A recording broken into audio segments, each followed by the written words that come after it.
Hi hello friends, ಇವತ್ತಿನ ವಿಡಿಯೋದಲ್ಲಿ ತುಂಬಾ ಟೇಸ್ಟಿಯಾಗಿ ಹಾಗೂ ಅಷ್ಟೇ ಈಸಿಯಾಗಿ ಕೇವಲ 10-15 ನಿಮಿಷಗಳಲ್ಲಿ ರೆಡಿ ಮಾಡ್ಕೋಬಹುದಂತಾದ ಚಿಕನ್ ಫ್ರೈನ ನಿಮ್ಮ ಜೊತೆ ಶೇರ್ ಮಾಡ್ತಾ ಇದ್ದೀನಿ. ಈ ಚಿಕನ್ ಫ್ರೈ ಮಾಡೋದು ತುಂಬಾ ಈಸಿ, ಟೇಸ್ಟ್ ಅಂತೂ ಅಮೇಝಿಂಗ್ ಆಗಿರುತ್ತೆ. ಮಿಸ್ ಮಾಡದೆ ಈ ರೆಸಿಪಿನ ನೀವು ಕೂಡ ಟ್ರೈ ಮಾಡಿ. ಆಲ್ರೆಡಿ ನಮ್ಮ ಚಾನಲ್ನಲ್ಲಿ ತುಂಬ ಚಿಕನ್ ರೆಸಿಪಿಗಳನ್ನ ಶೇರ್ ಮಾಡಿದ್ದೀನಿ. ಚಿಕನ್ ರೆಸಿಪಿಗಳು ನಿಮಗೆ ಬೇಕು ಅಂತ ಹೇಳಿದ್ರೆ ಒಂದ್ಸಲ ಚೆಕ್ ಮಾಡ್ಕೊಳ್ಳಿ. ಹಾಗೆ ಇದೇ ಥರ ರೆಸಿಪಿಗಳು ನಿಮಗೆ ಬೇಕು ಅಂತ ಹೇಳಿದ್ರೆ ದಯವಿಟ್ಟು ಚಾನಲ್ನ ಸಬ್ಸ್ಕ್ರೈಬ್ ಮಾಡ್ಕೊಳ್ಳಿ. ಬನ್ನಿ ಈಗ ಹೇಗೆ ಮಾಡೋದು ಅಂತ ನೋಡೋಣ. ಚಿಕನ್ ಫ್ರೈನ ಮಾಡೋದಕ್ಕೆ ನಾನಿಲ್ಲಿ ಮೊದಲು ಒಂದು ಕಡಾಯಿಗೆ 2 ಟೇಬಲ್ ಸ್ಪೂನ್ ಅಷ್ಟು ಎಣ್ಣೆನ ಸೇರಿಸ್ಕೊಳ್ತಾ ಇದ್ದೀನಿ. ಎಣ್ಣೆ ಬಿಸಿಯಾದ ನಂತರ 2 ಮೀಡಿಯಂ ಸೈಜ್ ಈರುಳ್ಳಿನ ಈ ರೀತಿ ಸ್ಲೈಸ್ ಆಗಿ ಕಟ್ ಮಾಡಿ ಸೇರಿಸ್ಕೊಳ್ತಾ ಇದ್ದೀನಿ. ಇದ್ರ ಜೊತೆಗೆ 4 ಹಸಿಮೆಣಸಿನಕಾಯಿ, ಸ್ವಲ್ಪ ಕರಿಬೇವಿನ ಸೊಪ್ಪನ್ನು ಸೇರಿಸ್ಕೊಂಡು ಈರುಳ್ಳಿ ಸ್ವಲ್ಪ ಸಾಫ್ಟ್ ಆಗಿ ಕಲರ್ ಚೇಂಜ್ ಆಗೋವರೆಗೂ ಫ್ರೈ ಮಾಡ್ಕೊಳ್ತಾ ಇದ್ದೀನಿ. ಈರುಳ್ಳಿ ಸ್ವಲ್ಪ ಸಾಫ್ಟ್ ಆಗಿ ಕಲರ್ ಚೇಂಜ್ ಆಗಿದ ನಂತರ ಇದಕ್ಕೆ 1 ಟೀ ಸ್ಪೂನ್ ಅಷ್ಟು ಶುಂಠಿ ಬೆಳ್ಳುಳ್ಳಿ ಪೇಸ್ಟ್ ಹಾಗೂ 2 ಮೀಡಿಯಂ ಸೈಜ್ ಟೊಮೊಟೊನ ಸ್ಲೈಸ್ ಆಗಿ ಕಟ್ ಮಾಡಿ ಸೇರಿಸ್ಕೊಳ್ತಾ ಇದ್ದೀನಿ. ಟೊಮೊಟೊನ ಸೇರಿಸಿದ ನಂತರ ಶುಂಠಿ ಬೆಳ್ಳುಳ್ಳಿ ಪೇಸ್ಟ್ನಲ್ಲಿರುವಂತಹ ಹಸಿ ಸ್ಮೆಲ್ ಎಲ್ಲ ಹೋಗೋವರೆಗೂ ಹಾಗೆ ಟೊಮೊಟೊ ಸ್ವಲ್ಪ ಸಾಫ್ಟ್ ಆಗೋವರೆಗೂ ಫ್ರೈ ಮಾಡ್ಕೊಳ್ತಾ ಇದ್ದೀನಿ. ಟೊಮೊಟೊ ಸಾಫ್ಟ್ ಆಗಿದ ನಂತರ ನಾನಿಲ್ಲಿ 2-3 ಸಾರಿ ನೀಟಾಗಿ ವಾಶ್ ಮಾಡಿ ಇಟ್ಕೊಂಡಿರುವಂತಹ ಅರ್ಧ kg ಚಿಕನ್ನ ಸೇರಿಸ್ಕೊಳ್ತಾ ಇದ್ದೀನಿ. ಚಿಕನ್ನ ಸೇರಿಸ್ಕೊಂಡಿದ ನಂತರ ಇದಕ್ಕೆ 1/4 ಟೀ ಸ್ಪೂನ್ ಅಷ್ಟು ಅರಿಶಿಣದ ಪುಡಿ ಹಾಗೆ ರುಚಿಗೆ ತಕ್ಕಷ್ಟು ಉಪ್ಪನ್ನು ನಾನು ಸೇರಿಸ್ಕೊಳ್ತಾ ಇದ್ದೀನಿ. ಉಪ್ಪನ್ನು ನಾವು ಈಗಲೇ ಸೇರಿಸೋದ್ರಿಂದ ಚಿಕನ್ ಕೂಡ ಬೇಯಲಿಕ್ಕೆ ಹೆಲ್ಪ್ ಆಗುತ್ತೆ. ಹಾಗೆ ಉಪ್ಪು ಕೂಡ ಚಿಕನ್ಗೆ ಚೆನ್ನಾಗಿ ಹಿಡಿದಿರುತ್ತೆ. ಆದ್ದರಿಂದ ನಾನು ಉಪ್ಪನ್ನು ಈಗಲೇ ಸೇರಿಸ್ಕೊಳ್ತಾ ಇದ್ದೀನಿ.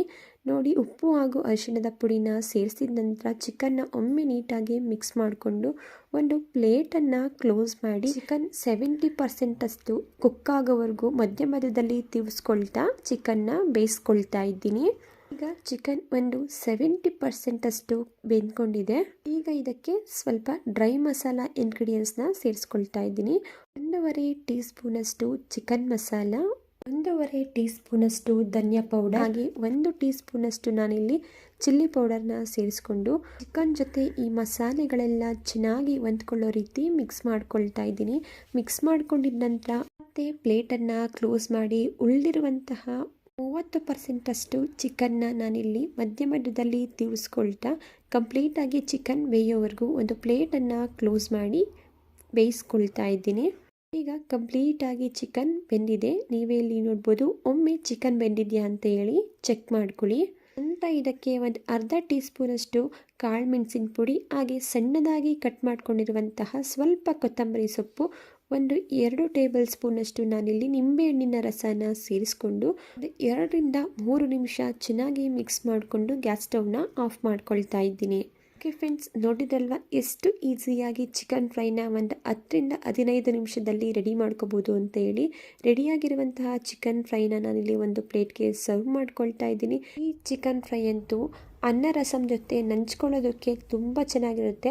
ಹಾಗೆ ಸಾಂಬಾರಲ್ಲಿ ಚಿಕನ್ನ ತಿನ್ನಲಿಕ್ಕೆ ಇಷ್ಟಪಡದೇ ಇರೋರು ಈ ಥರ ರೆಸಿಪಿನ ಟ್ರೈ ಮಾಡಿ ನೋಡಿ. ಖಂಡಿತ ಈ ರೆಸಿಪಿ ನಿಮಗೂ ಕೂಡ ಇಷ್ಟ ಆಗುತ್ತೆ. ಓಕೆ ಫ್ರೆಂಡ್ಸ್, ಇವತ್ತಿನ ಚಿಕನ್ ಫ್ರೈ ರೆಸಿಪಿ ನಿಮಗೆ ಇಷ್ಟ ಆಗಿದೆ ಅಂತ ಭಾವಿಸ್ತಾ ಇದ್ದೀನಿ. ಇಷ್ಟ ಆಗಿದೆ ಪ್ಲೀಸ್ ಒಂದು ಲೈಕ್ ಮಾಡಿ, ಹಾಗೆ ವಿಡಿಯೋನ ಶೇರ್ ಮಾಡಿ. ಹಾಗೆ ಇದೇ ರೀತಿ ಸಿಂಪಲ್ ಹಾಗೂ ಟೇಸ್ಟಿ ರೆಸಿಪಿಗಳಿಗಾಗಿ ದಯವಿಟ್ಟು ಚಾನಲ್ನ ಸಬ್ಸ್ಕ್ರೈಬ್ ಮಾಡ್ಕೊಳ್ಳಿ.